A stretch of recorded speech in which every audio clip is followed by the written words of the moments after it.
be taken, disrupting and deterring China's espionage activity wherever it takes place, updating our security powers to keep pace with the threat, helping those who work in politics to recognise, resist and report the threat, and working with partners across the economy to strengthen their security against the threat.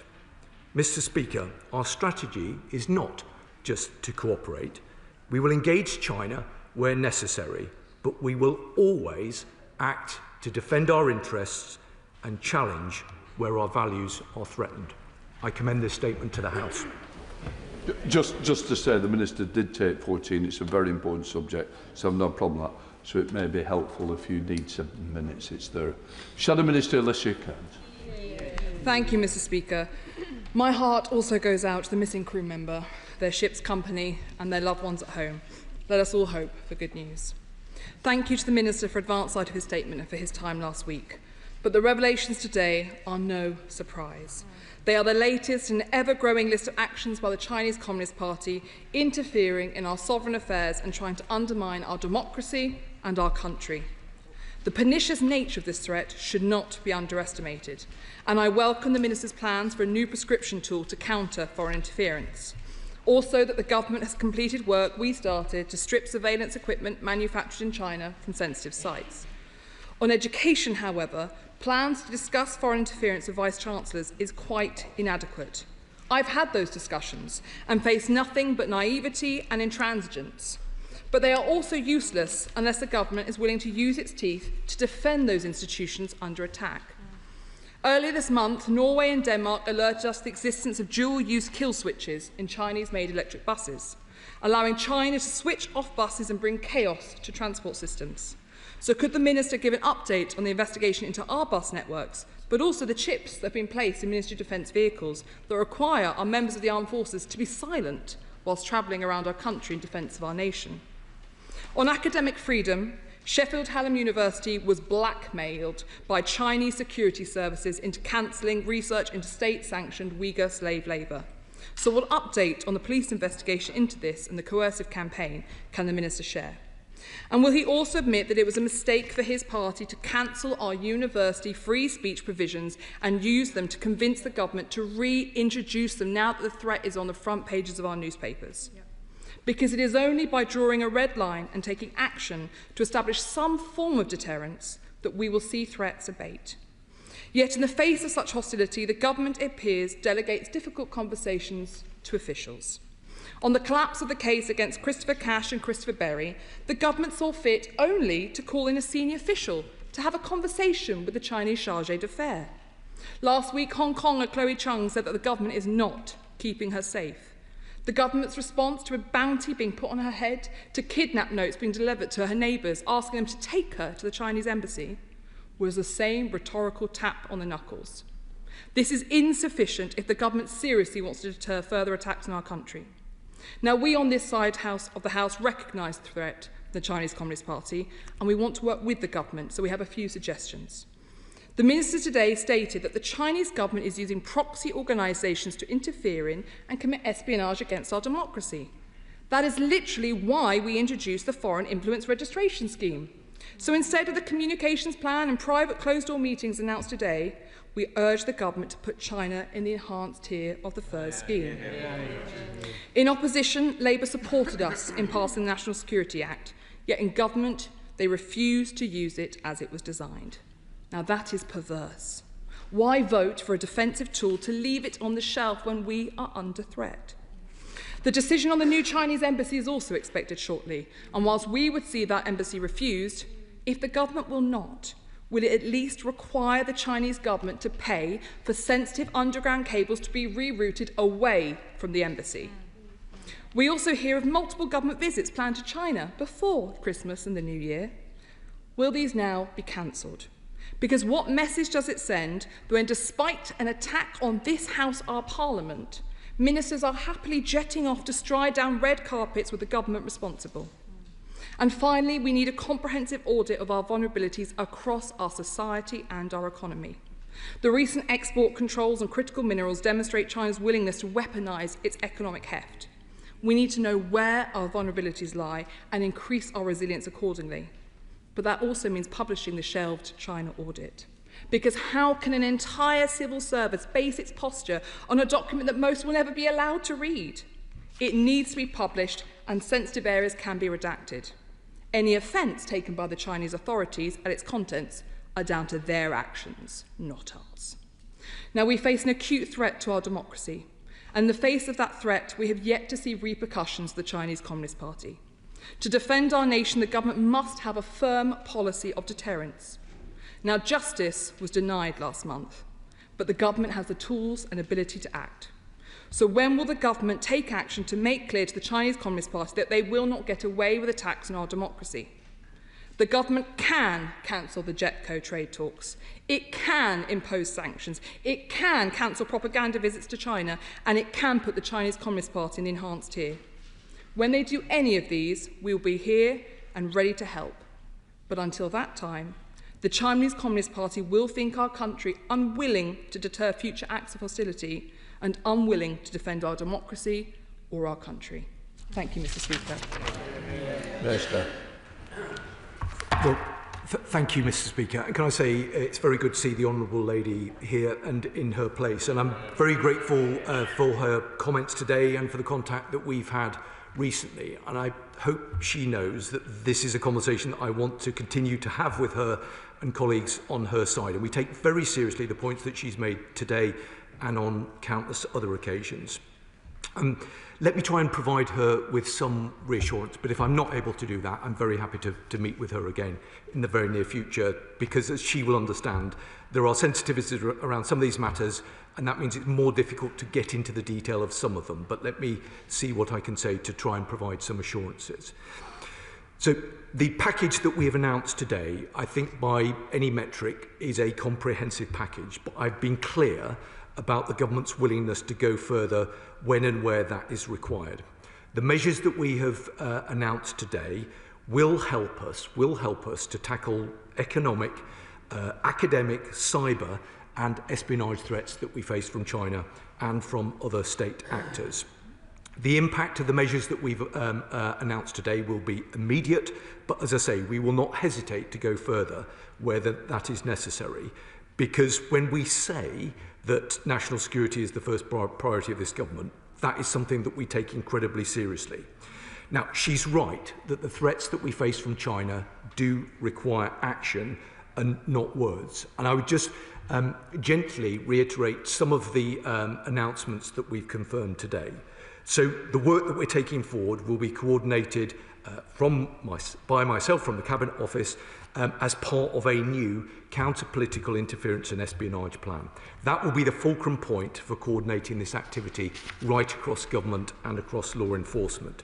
She will have heard the words that I've spoken about the new guidance and briefings that will be issued to members of this House and to the devolved assemblies and to candidates standing for elections in May of next year.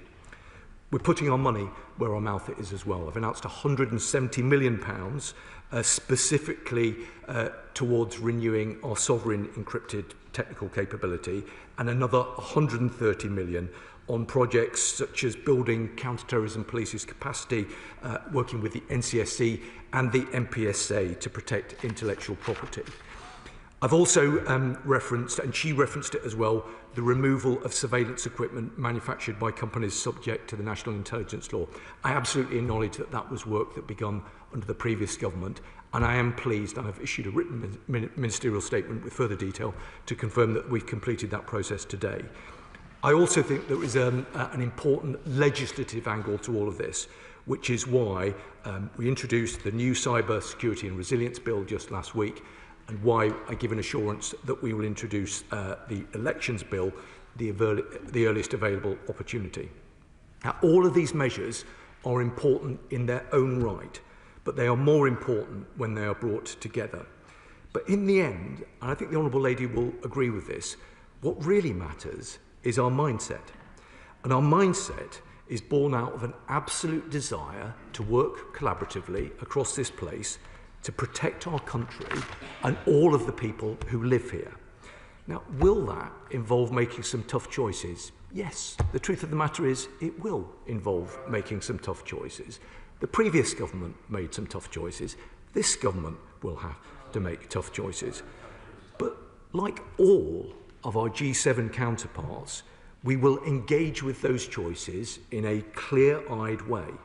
But I don't think any serious member of this House thinks that we shouldn't be engaging with China.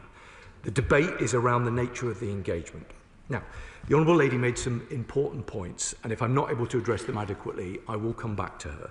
She specifically raised the importance of education and academic freedoms, and I completely agree with her, and she specifically referenced Sheffield Hallam University. I know that she will understand that because active inquiries are ongoing into this matter, it wouldn't be appropriate to comment on the specifics of what's allegedly happened at Sheffield Hallam, but the points that she makes are well made, and I give her an absolute assurance that we take them incredibly seriously.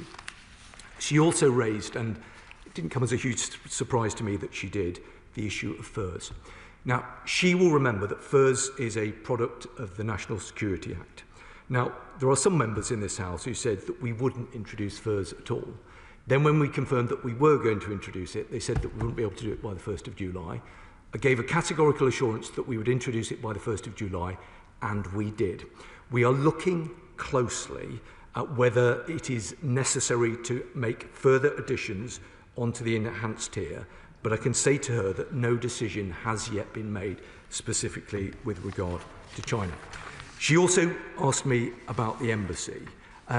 This is a matter that there's been much discussion in this place, and we are moving towards a point of decision. She will understand that that is not a decision for me. It is a decision that will be made by the Secretary of State for Housing, Communities and Local Government, and he will do that in a quasi-judicial capacity. And as a consequence of that, I am very limited in what I can say. But I can say, as I have said previously, that national security has been the core priority throughout that particular process. She spoke about visits, and I would take a different view to the way that she characterised the visits that she described. I think it is important that members of this government, ministers, senior ministers, engage with our counterparts in China. It is only by engaging that we are provided with an opportunity to deliver tough and consistent messages. I can categorically assure her that any minister or any official that travels from this country to China will deliver a series of strong and coherent messages aligned with the messages that I've delivered to the House today. She asked also about the audit. She'll know that the previous Foreign Secretary gave a statement in this House about the China audit, but I'll look carefully at the specifics of the points that she makes. To conclude in my response to her, I hope she knows how seriously we take these matters, and I categorically assure her that I'm very, very happy to work collaboratively with her and colleagues on her side to make sure we secure the right outcome for the country. John MacDonald. I'd like to send my condolences to the member's family of the RFA has been lost. The RFA, the Royal Fleet Auxiliary, is unique in that it is largely civilian crewed by RMT members of the RMT trade union, working alongside Royal Naval personnel. And they work as a very professional type family. Any loss like this will be a real blow to them. Can I raise the issue of security of Chinese nationals and others in this country? 2 weeks ago, I was at a demonstration on behalf of Lee Chan-yuk, who's our colleague, the General Secretary of the Hong Kong Federation of Trade Unions, who's been and the founder of the Labour Party in Hong Kong, who's been in prison now for 4 years.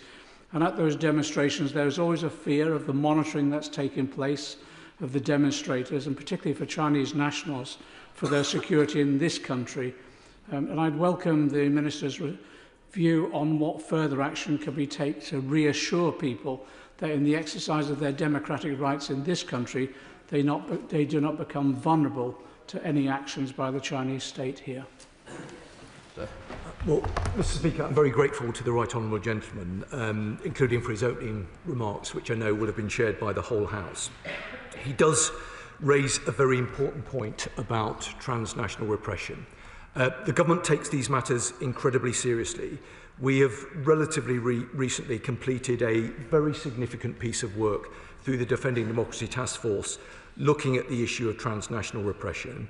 The government is absolutely crystal clear that it is completely unacceptable for China or for any other country, for that matter, to target individuals resident in this country. I recently met with members of the Hong Kong community who raised very significant concerns about the targeting of them. And I was clear to them, as I am clear to the Right Honourable Gentleman, that none of that activity is remotely acceptable to the government. And we will do everything that we can, both to make sure that the individuals that he refers to are kept safe and also that they feel as though they're being kept safe.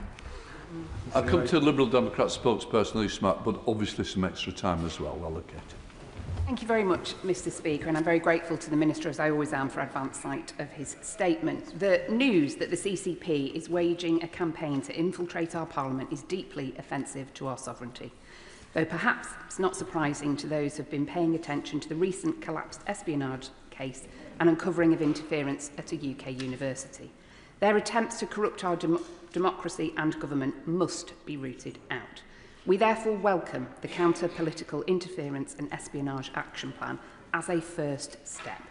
It's absolutely right that the government implement these measures to challenge Beijing's espionage capabilities in the UK and the transnational repression it exports to our shores. New measures to disrupt proxy organisations, new penalties for election interference and the removal of potentially compromised surveillance equipment have our full backing. However, in the face of persistent, flagrant transgressions by the CCP, this plan by itself is not sufficient. Beijing has tried to bully our government, most recently on permission for the proposed new Chinese embassy in Tower Bridge, warning of consequences if the government does not approve the plans. They have oppressed and intimidated British nationals. We cannot afford to shy away from this challenge and leave key pressing issues unresolved. I note the Minister's earlier comments, Mr Speaker, about the Chinese mega embassy, but I wonder if I could put on record my party's repeated call to urge the government to block this plan to show that attempts to intimidate will be firmly rebuked.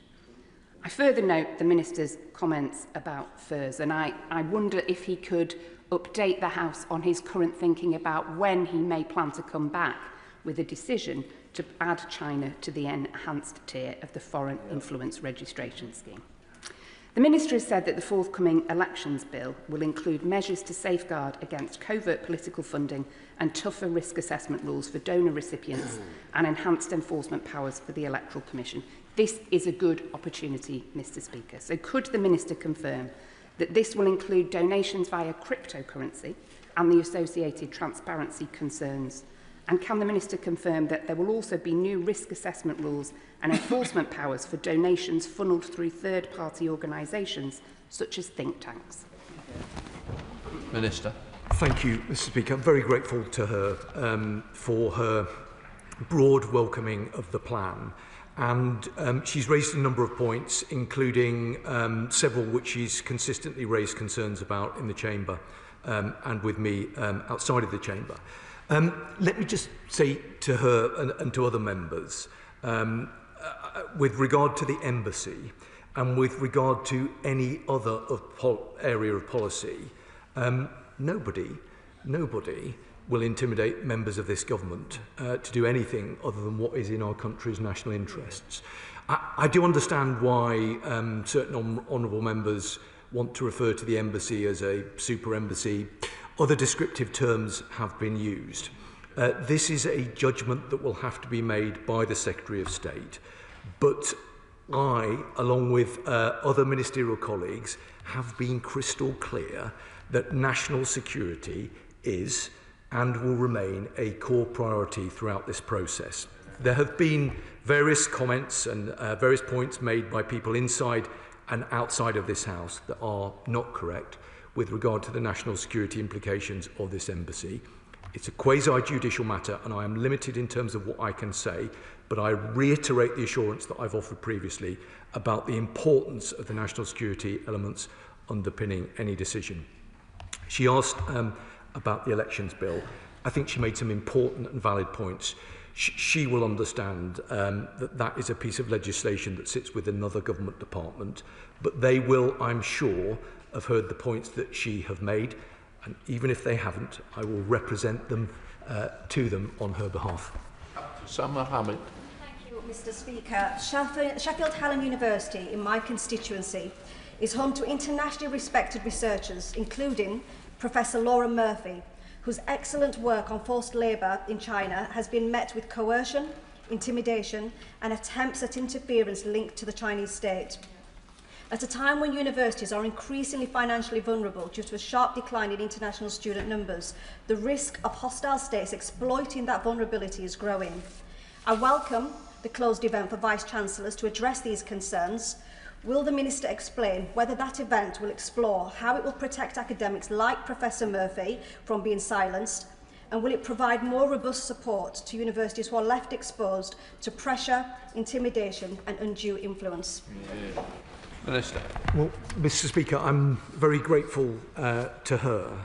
I mean, Sheffield is a great city, and she will know better than anyone that it is a city blessed by two outstanding academic universities. She knows that as the local MP, and I know that as the during the time that I spent as the regional mayor. Now, for reasons that I know that she will understand, because there remain active inquiries into this matter, I am very limited in terms of what I can say about the specifics.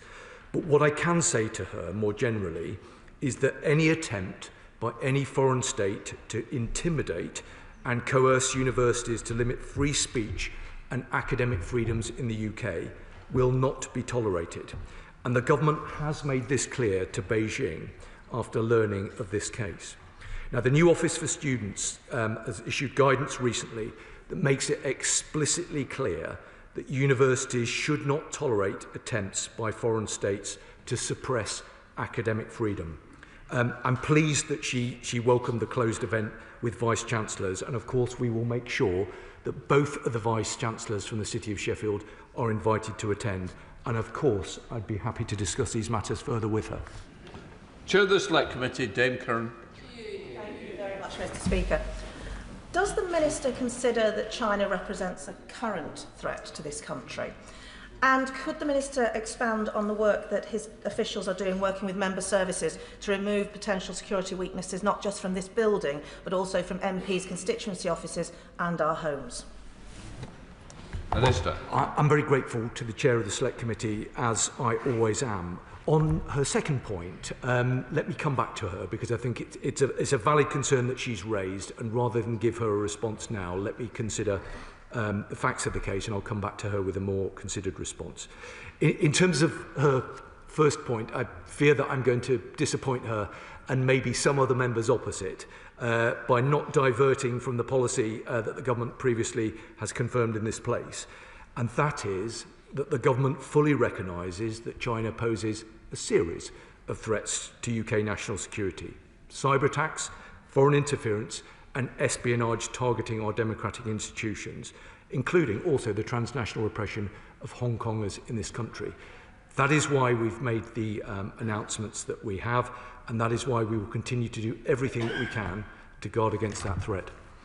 Alex Burskett. Thank you, Mr. Speaker, and I thank the Minister for his statement, and also want to put on record my tribute to the missing crew member, those searching for him, and to all of those who keep us safe.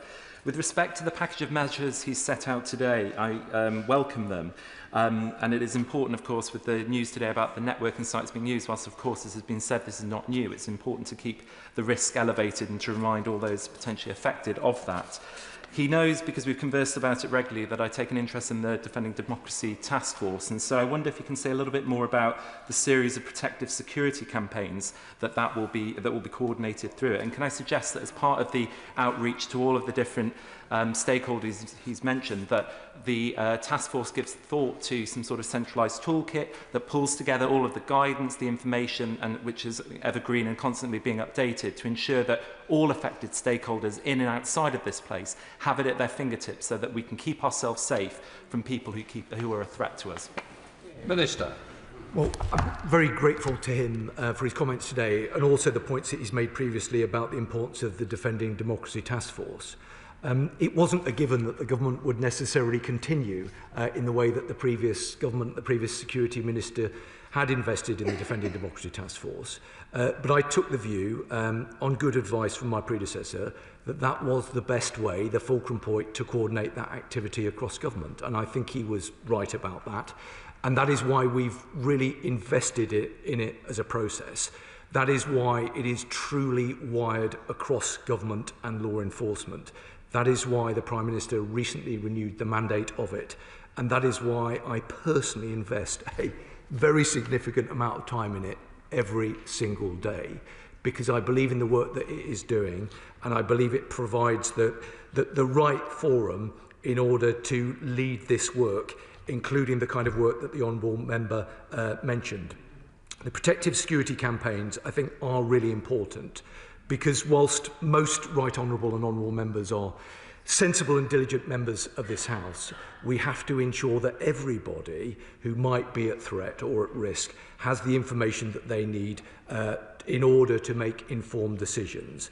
And that's why, on a number of fronts, we will up our game and make sure all of the necessary information is provided to the people who needed it. His point about the toolkit is a really good one. I will take that away, consider it, and come back to him. But I'm very grateful for his contribution. Tom Tugendhat. Thank you, Mr. Speaker. And if I may begin by saying to the Minister in his place, you're welcome. It's a pleasure to hear his statement today and to hear the areas where he's taking things forward. I particularly welcome the update on the connected devices. I merely mentioned there are a few other areas where connected devices are very real. We've spoken briefly, my honourable friend spoke from the dispatch box about vehicles, which are naturally intelligence gathering platforms on wheels when they're made in Beijing and shipped over here. And there are a whole series of other areas where we're seeing this level of threat continue and deepen. Now, he also spoke about the fact that we do need a relationship with China, and I don't disagree with him on that. But it is somewhat insulting when the Chancellor goes to Beijing and comes back with £600 million of investment over 5 years. Frankly, it's peanuts. Chinese FDI in the UK is less than 0.2%, according to the government's own figures, the trade and investment figures. And so what we need to be doing is looking at where we can compensate for that dependency. Perhaps, for example, by increasing US FDI by 1%, which would be almost double what the Chinese investment is.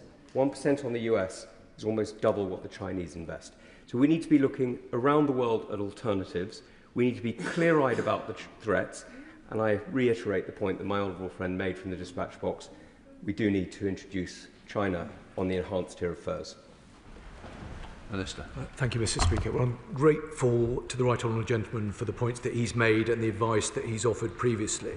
And I think the points that he makes about connected devices and about vehicles are well made, and I can give him an absolute assurance that we consider them very, very carefully. He made a point about engagement, and he referenced the Chancellor's visit. I can assure him that all ministers and all officials who visit China will deliver a coherent and strong set of messages about the concerns that we have with regard to our national security. That's specifically why I referenced in my earlier remarks that the Foreign Secretary spoke specifically about these matters with her Chinese counterpart on the 6th of November. She was absolutely clear with the Foreign Minister that any activity that threatens UK national security will not be tolerated.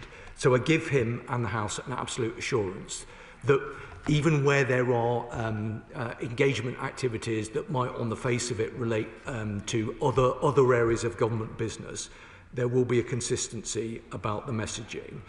He will know, though, from his time in government, that in addition to the areas of cooperation and areas where there is a requirement to engage that I listed earlier, both within departmental responsibilities that sit in the Home Office. There is merit often in engaging with China on a range of matters that aren't necessarily particularly well understood. So we do need to have that constructive engagement with the country, but it needs to be absolutely underpinned by a desire to enhance and preserve our national security, and that is the approach that I will always take with it. Emily Darlington. Thank you, Mr. Speaker.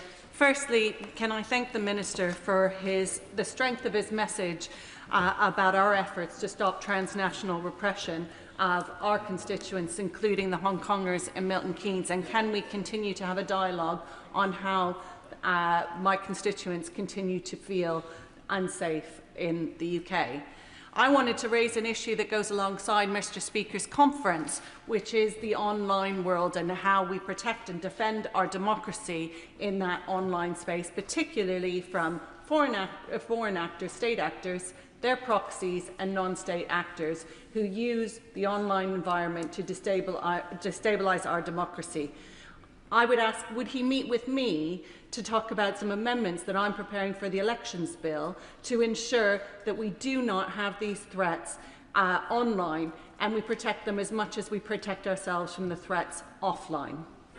Minister. Well, I'm very grateful to her, and let me reiterate what I said previously about how completely unacceptable it is that any transnational repression takes place in this country, and the government will continue to stand with and support members of the Hong Kong community who've relocated here to the UK.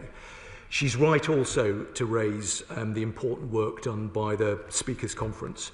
And at the most recent meeting of the Defending Democracy Taskforce, we looked carefully at the recommendations. There's a lot of very positive work that has been done by Mr. Speaker's Commission, and we will want to work very closely with him in order to deliver where we can on the recommendations. She's absolutely right to raise the importance of the online environment, and these are conversations that I'm having with colleagues across government, including with DCIT. In terms of the point about the meeting, she will understand that the particular piece of legislation is an MHCLG lead, but I'll make sure that she gets a meeting with the relevant minister, whether that is myself or a colleague in the other department. Clive Jones. Thank you very much, Mr. Speaker. In Wokingham, we have a really strong Hong Kong community. They tell me regularly how concerned they are about the growing threat of Chinese espionage and the influence in our politics. Many of them will have bounties levied on their heads. What is the Minister doing to ease the concerns of our Hong Kong community, especially my constituents, and what is he doing to protect them and to protect our institutions? Mr. Speaker, it's an entirely fair and reasonable point, and let me give him reassurances further to what I've already said today and on other occasions. The government will continue to stand with and support members of the Hong Kong community who've relocated here to the UK. I recently met with members of that community myself, specifically to discuss their concerns. The Defending Democracy Taskforce is doing a lot of work on our response to transnational repression, but if he has any further concerns, I'll be very happy to meet to discuss them further. Sir Julian Lewis. Does the government accept that China is a bad faith actor whose basic technique can be summed up by a single phrase, buy influence and build dependency? Isn't that exactly what's happened in our universities? Minister. Well, the right honourable gentleman who speaks with great authority on this matter will know that I am limited in terms of the way in which I can describe the nature of the relationship, and I've given him the characterisation as I think it's appropriate. We do have to be a bit pragmatic in terms of the world that we live in. We have to do what we can to secure our national security, whilst at the same time ensuring that we are engaging in a way that is advantageous to our country and our economy. Any government, the previous one, this government, has to balance those sometimes competing interests, but this government will do it in a way that always makes sure that we safeguard our national security. Sir Ian Duncan-Smith. Mr. Speaker, I'm great respect for the Minister himself, but I must say that listening to what he has said today, bringing forward this whole issue of the China espionage case, following on from the collapse spy case, following on from the Christine Lee case, and the other spying that took place here in the House. Doesn't he look back at this and think this is peculiar? Because we've got Hong Kongers here in the UK, now with bounties on their heads, threatened daily by China, dragged into illegal police stations. And then the Minister talked about all the other things, threats to our democracy, threats to our industry, cyber threats through IoTs, threats to our universities, and threats to our MPs who are sanctioned and who daily have to face these challenges. Doesn't that make a bit of a mockery of the idea that China is not a continuing threat and that they are not now in the upper tier of furs, as my honourable friend from the Dispatch Box called for? Surely it is time. The number one priority for a government is defence of the realm. Balancing priorities does not trump defence of the realm. Minister. Well, I have a lot of respect for the right honourable gentleman, and he has engaged consistently on these matters for a number of years, and rightly so. What I would say to him is that we have today announced a comprehensive set of measures, but I've been clear about the willingness of the government to go further where that is required. I've also been very clear, as I have on previous occasions, about the nature of the threat and the concerns that this government has about that threat. He's right about the defence of the realm. That is the most important job of any government. But we also have to be honest about the fact that we do need to engage with China. So we need to make sure that we are engaging on our terms and on a way that is advantageous to us. I know that he has a very long-standing interest in the embassy, and he knows what my response will be with regard to that. I understand the point he's made about furs, and he will have heard the response that I've given already. I hope, despite the concerns he's expressed, that he would acknowledge that we take these matters seriously and that we're doing everything that we can to address the nature of the threat. Sir Jeremy Wright. Thank you very much, Madam Deputy Speaker. Can I welcome a great deal of what the Minister has said in his statement, and I'm sure he would agree with me that just as we know China can be simultaneously national security threat and economic opportunity, China knows that too, which means that even if it were not the right thing to do in and of itself, as of course it is, standing up for our national security, because China respects strength, is unlikely to prejudice any international trading relationship we seek to pursue with it. But can I ask him one specific thing in relation to the embassy and ask for his help? He knows, and I know he respects the role of the Intelligence and Security Committee. He knows that that committee is relied upon by this House to provide judgment on those matters where intelligence is involved and the whole House cannot do so. The embassy is clearly one of those. And if the government seeks to make a decision on that before Christmas, and he may not be able to say whether that is still the case, but if it is the case, can he ensure that the ISC has before it all the material we need on which to make a judgment on behalf of the House? Because as of yet, we do not. Minister. Thank you, Madam Deputy Speaker. As I often find myself in violent agreement with the right honourable gentleman, because he makes good points in a very reasonable way.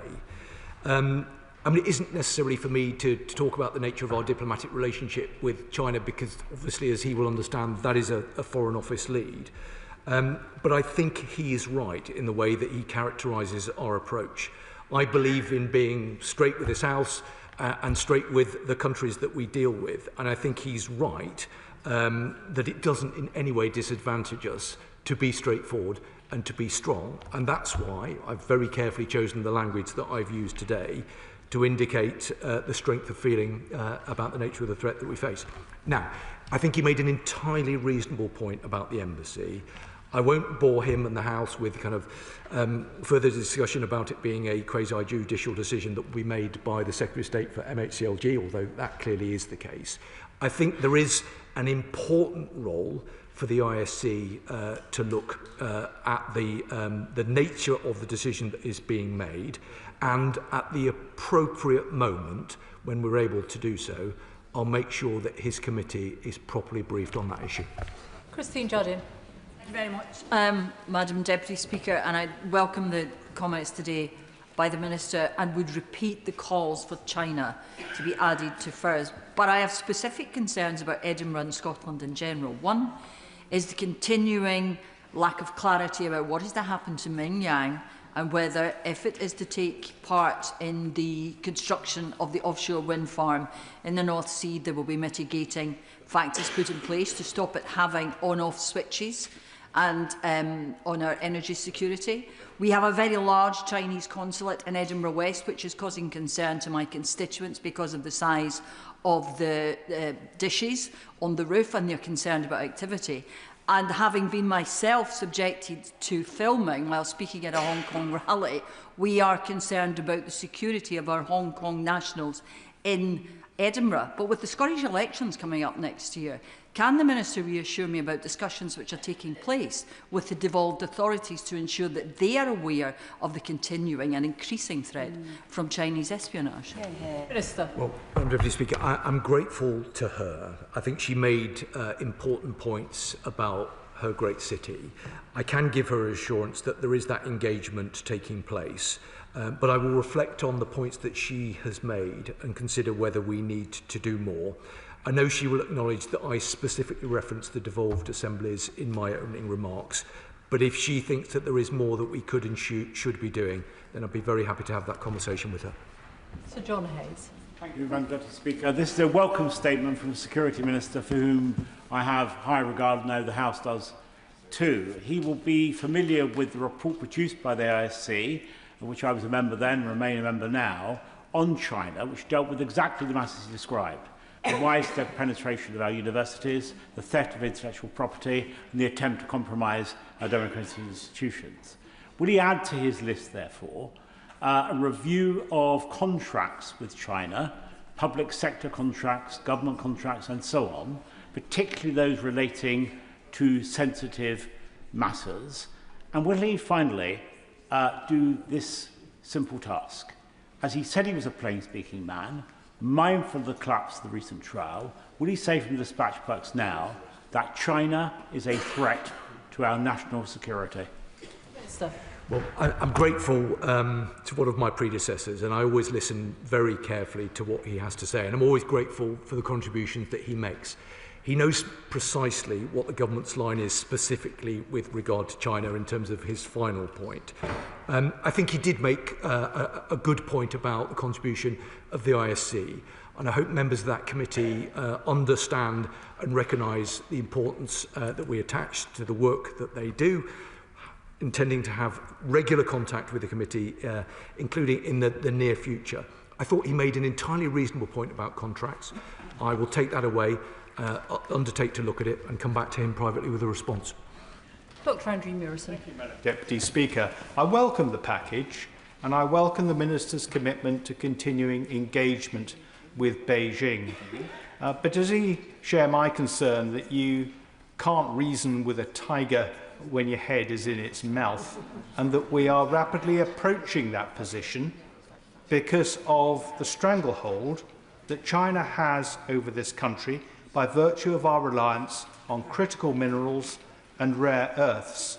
And as he seeks to strengthen our position, will he ensure that we diversify our ability to gain access to those critical elements and thus ensure that China respects this country rather than sees us increasingly as weaklings, a situation that will of course deteriorate further in the event that China, God forbid, controls Taiwan? Minister. Well, I'm grateful to him, as I always am. I'm conscious that I've now been joined on the Treasury bench by the Foreign Secretary, so I'll have to be extremely careful about what I say now in terms of the characterisation of the relationship. But I can say to him, and I hope this will provide some reassurance, that the government will be bringing forward a critical mineral strategy. That's led by DBT, but clearly there'll be significant input from the Foreign Commonwealth and Development Office.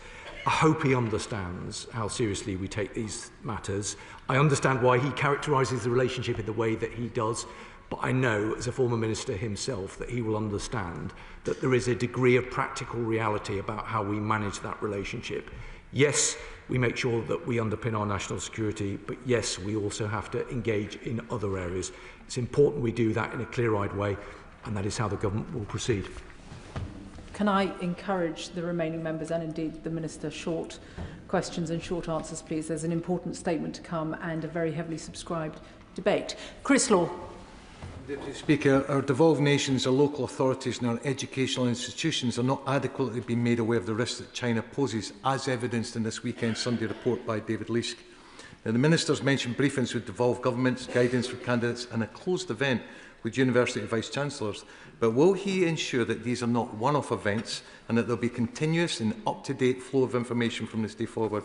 And can I also ask for an urgent meeting with the Minister on behalf of myself and for our SNP group? Well, I can give him the assurance that he seeks in terms of our absolute desire to work closely with the devolved administrations. That is absolutely the way in which I want to proceed. That was the response I gave to the Honourable Lady just a moment ago. And yes, of course, I'd be very happy to meet with him and his group. Chad. Thank you, Madam Speaker. Isn't it clear that the threat from China is becoming deeper and wider and more serious? And whilst I welcome the Security Minister's statement today, is it not the case that this statement has not a single deterrent in it, as highlighted by the Shadow Security Minister on the front bench? So I just wondered, to be helpful to the Security Minister, I just wondered whether he would consider reviewing government security classifications policy, given that he mentioned the new encrypted system that he's going to introduce and fund, so that we can have a review of government papers that are classified, but also the threat to this place, and he mentioned low threshold, whether select committee confidential inquiries pre-publication are reclassified, so any leaking of those documents, as indeed leaking of government documents by civil servants, has a far higher and tougher sanction. Well, I'm grateful to him, and I think he makes an important point about leaking, and that's something I take very seriously as the Minister responsible for the Government Security Group. I can give him an assurance, and I hope that the package of measures that we brought forward together conveys the strength of feeling and the seriousness with which we take the issues that we are dealing with. He did, as he always does, made a number of other really useful and constructive points, and rather than come back to him now, I will look carefully at them and consider them further. Richard Tice. Thank you, Madam Deputy Speaker. It is not a coincidence that just a few weeks after the collapse of the China spy case, that MI5 is now issuing this major espionage alert. China smells weakness. And with regard to the embassy, Minister, whilst you say it's the decision for another minister, the reality is this is a strategically important decision by this government on behalf of the British people. And does the Minister understand the British people will be shocked if planning consent is granted, and China will also smell weakness? Well, what I can say to the Honourable Gentleman is that this is a strong package of measures that we've announced today, but I've also been crystal clear about our determination to act further where that is necessary. I think that is the right approach. It is an approach that will mean that we are best able to guard our national security, whilst at the same time engaging with China on other areas of policy, including illegal migration. Griffiths. Thank you, Madam Deputy Speaker. The Minister stresses the importance of mindset.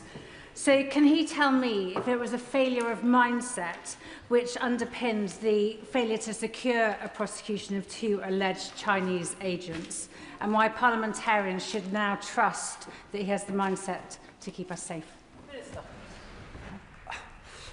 As I said in the House yesterday, and as she will understand, I hope, and as Right Honourable and Honourable Members will understand, these were not decisions that were taken by the government. These are decisions that were taken independently by the Crown Prosecution Service, which are rightly independent of government. What the government has done today is bring forward a strong package of measures, and I hope that she and her colleagues will support them. Tom Gordon. Thank you, Madam Deputy Speaker. I previously mentioned that the Joint Committee on Human Rights report into transnational repression specifically singled out China for the most comprehensive TNR campaign of any country within the UK. The report called for China to be on the enhanced tier of FIRS. If all those actions that the Chinese government are taking in regards to espionage, bounties on people's heads, and the clear attempts to subvert democracy don't qualify them to be on that enhanced tier, then doesn't this undermine the scheme? Well, firstly, let me say I do very much appreciate the work of his committee, specifically with regard to the report that they published on transnational repression, and I know that he will note that we responded fully to that report. He makes the point about FIRS, and I understand why he does. He knows what the government's position is at this particular moment. I spelt it out earlier on. FIRS is an important tool, and we will carefully consider how best to use it. John Cooper. Thank you, Madam Deputy Speaker. The Chinese General Sun Tzu said that the opportunity to defeat the enemy is presented by the enemy himself. Are we not presenting an opportunity for defeat when members of our military ride around in Chinese cars? And why on earth is this government facilitating secretive trade trips to Beijing for members of the Scottish Government? Well, Sun Tzu said a number of things. And perhaps that they lend themselves to a debate all of its own. I'm not aware of the specific point that the honourable member has made, but I'm very happy to look into it if it would be helpful to him. Richard Ford. Thank you, Madam Deputy Speaker. According to media reports, university administrators at Sheffield Hallam told a professor of Chinese studies that she would have to abandon her research. This followed a separate defamation lawsuit against Sheffield Hallam University, as reported by the BBC. Now, I appreciate that the Minister cannot comment on the specifics of that case, but will the government do more to support universities in resisting so-called SLAPs, the strategic litigation against public participation? Yeah. I'm grateful to him. I think it is worth me being clear about the importance that this government attaches to academic freedom. We're incredibly proud of our universities, and as a Yorkshire MP, I'm incredibly proud of Sheffield Hallam University, as I am Sheffield University.